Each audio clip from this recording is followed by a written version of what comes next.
آج یہ سب پوچھنا چاہ رہے ہیں کہ یہ جو ٹائمنگ ہے آپ لوگوں کی، تنقید بھی ہو رہی ہے کچھ، لیکن ڈویژنز بھی نظر آ رہی ہیں، وجہ کیا ہے اس مارچ کی؟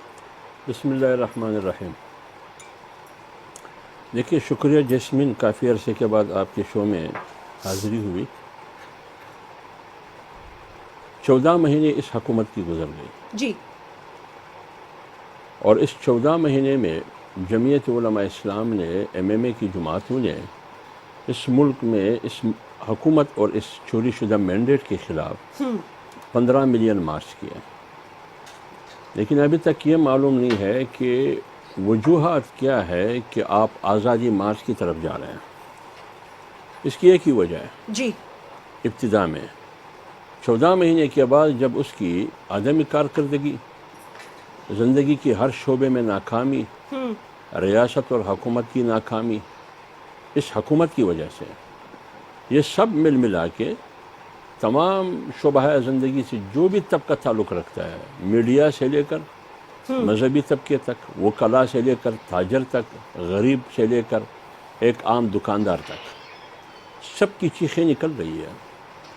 تو معیشت کی وجہ سے، مطلب میں بات پوری کر لوں۔ جی جی، تو آپ کو یاد ہوگا 25 جولائی کو جب الیکشن ہوا 2018 کو، اس سے فوراً بعد تمام اپوزیشن پارٹیوں کا ایک بیٹھک ہوا۔ جی، اس میں 1 پوائنٹ ایجنڈے پہ فیصلہ ہوا کہ یہ حکومت جو ابھی بن رہی ہے، یہ دھاندلی کے نتیجے میں یہ مینڈیٹ حقیقی عوامی مینڈیٹ نہیں ہے، لہٰذا یہ دھاندلی زدہ ہے یہ حکومت جو بن رہی ہے۔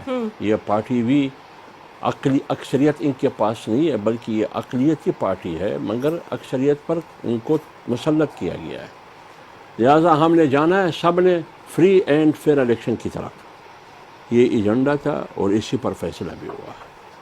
اب جمعیت کا موقف یہ تھا کہ ہم نے اسمبلی میں نہیں جانا ہے، یہ پارٹی دوسری پارٹی نے کہا کہ نہیں، ہم نے جانا ہے، اسمبلی میں جانا ہے۔ احترام کیا ان کی رائے کہ اسمبلی میں گئے، ادھر بھی لڑیں گے باہر بھی لڑیں گے۔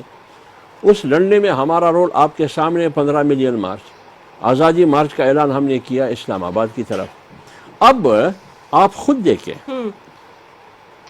میں نہیں کہتا، کل تاجر برادری نے، بزنس کمیونٹی نے، ان کی لیڈرز نے چیف اپارٹمنٹ اسٹاف سے ملاقات کی۔ پھر اچھا، وہ چیف اپارٹمنٹ اسٹاف سے کیوں ملاقات کرتے ہیں؟ کیوں مشیر خزانہ سے ملاقات نہیں کرتے؟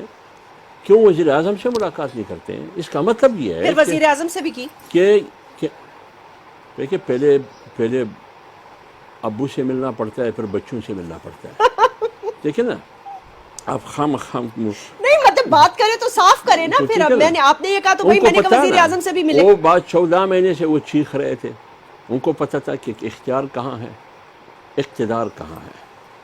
موجودہ پارٹی کے پاس نہ اقتدار ہے نہ اختیار ہے۔ اختیار نہیں ہے، اقتدار تو ہے۔ نہیں، شو پیس ہے وہ۔ اچھا، شو پیس ہے۔ تو پھر آپ مارچ غلط طرف کر رہے ہیں۔ نہیں، میں آپ کو بتاتا ہوں، ہم کردار کے خلاف مارچ کر رہے ہیں۔ کردار کے خلاف؟ کردار کیا ہے؟ دھاندلی، جیلی مینڈیٹ، اس کے خلاف ہم کر رہے ہیں۔ 14 مہینے میں جو خرابیاں آئی، آپ کی میڈیا پر کتنی قدغنیں مجھے بتایا ہے یا نہیں ہے؟ آپ کی میڈیا کے کتنے ورکرز، کتنے کارکن آج فارغ ہوئے ہیں؟ آپ کی میڈیا کے متی اللہ جان کہاں ہیں؟ طلعت حسین کہاں ہیں؟ لیکن سر مارچ کرنے سے کیا ساری معاشی خرابیاں ختم؟ اوپننگ ریمارکس سب سے لے لیتے ہیں، پھر ڈیبیٹ آگے بڑھاتے ہیں۔ میں صرف یہ کہوں، جی، آپ کہتے ہیں کہ مارچ کرنے سے یہ تمام خرابیاں ختم ہو جائے گی، میں کہتا ہوں یہ تمام خرابیوں کی بنیادی وجہ یہ حکومت ہے۔ اچھا، تو حکومت کو ختم کرنا ہے۔ حکومت کا خاتمہ